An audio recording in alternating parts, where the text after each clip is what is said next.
आपसे जानना चाहेंगे कि जिस तरीके से बिहार में जो है नशीली शराब की जो है केस बढ़ती जा रही है, क्या बिहार में वाकई शराबबंदी है या ये बहुत बड़ा एक सवाल बना हुआ है? देखिए, ये बड़ी दुखद घटना है।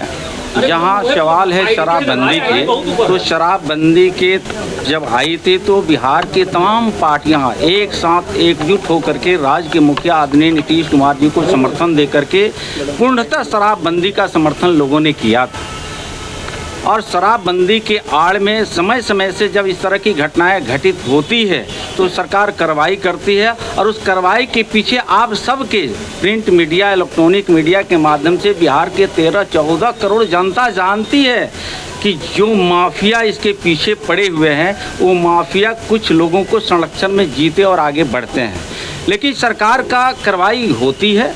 मैं स्पष्ट कहता हूँ, वो विभागीय अधिकारी पदाधिकारी क्यों न हो, इस राज्य के गुंडे क्यों न हो, इस राज्य के बड़े से बड़े राजनेताओं को संरक्षण प्राप्त करके जहरीली शराब गरीबों के बीच में परोसने का अगर काम करते हैं तो इस सरकार की कानूनी कार्रवाई होती है, डंडे चलते हैं, जेल की सलाखों में डाला जाता है। इतना ही नहीं, उनकी चल अचल संपत्ति को जब्त करके जनता के बीच में बंटवारा भी किया जाता है। सर, तेजस्वी यादव की यात्रा बीच में ही समाप्त हो गई है। सर, बार बार ऐसा होता है कि यात्रा पर दूर दूर से निकलते हैं लेकिन यात्रा बीच में ही समाप्त कर देते हैं। देखिए, तेजस्वी यादव जी स्वयं जानते हैं, उनके माताजी भी मुख्यमंत्री रहे, उनके पिताजी भी मुख्यमंत्री रहे। 15 साल के शासन काल में उनको स्वतः मालूम है जनता के साथ क्रूर मजाक करते हैं। जब जनता दुख के घड़ी में होती है, वो कोरोना काल हो या बाढ़ हो या सुखाड़ हो, वह दुबई और विदेश के दौरे पर रहते हैं।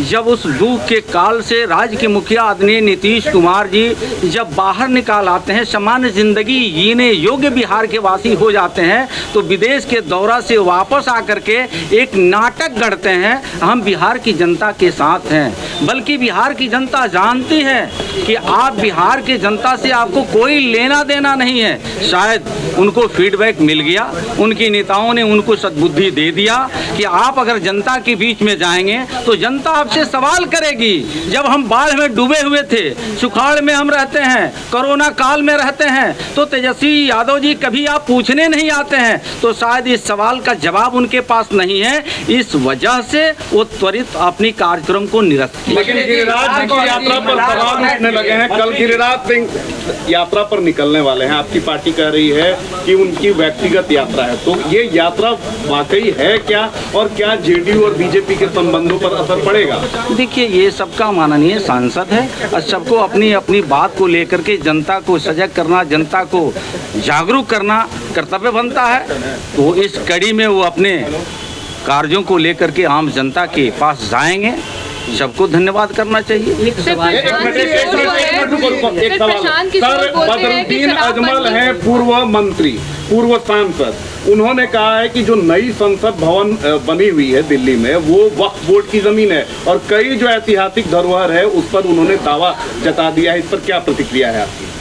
देश को अस्थिर करने का, देश को साजिशन कहीं न कहीं बदनाम करने का जिस तरह से भारत देश दुनिया के एक पटल पे छा रहा है, देश के नेता नरेंद्र मोदी जी के नेतृत्व में जो आगे बढ़ रहा है, उसको कहीं ना कहीं कलंकित करने का महागठबंधन का नेता हो, इंडी गठबंधन का नेता हो, बदनाम करने की साजिश है। ये जनता भली भांति जानती है। ये साजिश को समय समय से जनता नकार करके एनडीए को लाती है। मुझे लगता है कि उन लोगों को इससे थोड़ा सा बाज आनी चाहिए। यही तो कारण है कि कहीं न कहीं जनता को जनादेश एनडीए के पक्ष में जाता है। बार बार वक्त ऐसी बातें कह रहा है और अब ज़्यादा उसकी रिपीटेशन ज़्यादा हो रही है।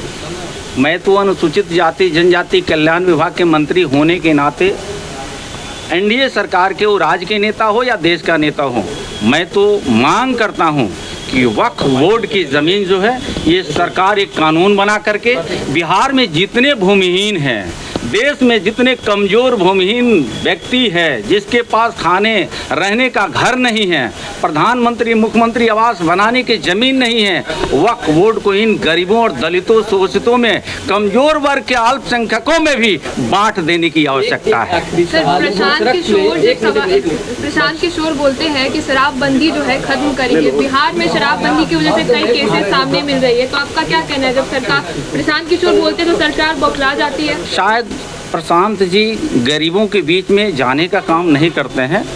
वो गरीब हो, दलित हो, वंचित हो, शोषित हो, पीड़ित हो, अल्पसंख्यक हो, ये गरीबों के बीच में जाते तो शराबबंदी से अगर फ़ायदा हुआ है तो अनुसूचित जाति को फ़ायदा हुआ है, महिलाओं को फ़ायदा हुआ है, जिनके घरों में शुद्ध रोटी नहीं मिलती थी, उनके बच्चे स्कूल तक नहीं जा पाते थे। तो शराबबंदी से फ़ायदा अगर दिख रहा है तो गरीबों और अनुसूचित जाति के बस्ती और गरीबों को मिल रहा है। शायद प्रशांत जी को इससे एहसास नहीं। एक सवाल है कि शराबबंदी एक जो है अप्रैल 2016 से लागू है, लेकिन पिछले वर्ष भी रामपुर हाट जो क्षेत्र है, भगवानपुर हाट क्षेत्र में 55 से ज़्यादा मौतें हुई थी। तो क्या सरकार इससे सबक नहीं सीख रही है? देखिए, हमने पहले भी कहा है, सरकार अपने त्वरित गति से कार्रवाई करती है, लेकिन कुछ लोगों को सरकार को बदनुमा दाग लगा करके, बदनाम करके, माफियाओं के तहत बिहार को ये स्थिर करके सरकार में वापस आने का जिनका सपना है, शायद ये बिहार की जनता जानती है। लेकिन सरकार कभी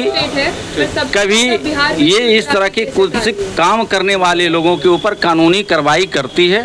वो बड़ा से बड़ा क्यों न हो, माफिया क्यों न हो, राजनीतिक संरक्षण प्राप्त क्यों न किया हो, उसके ऊपर सरकार कार्रवाई करती है। गुजरात भी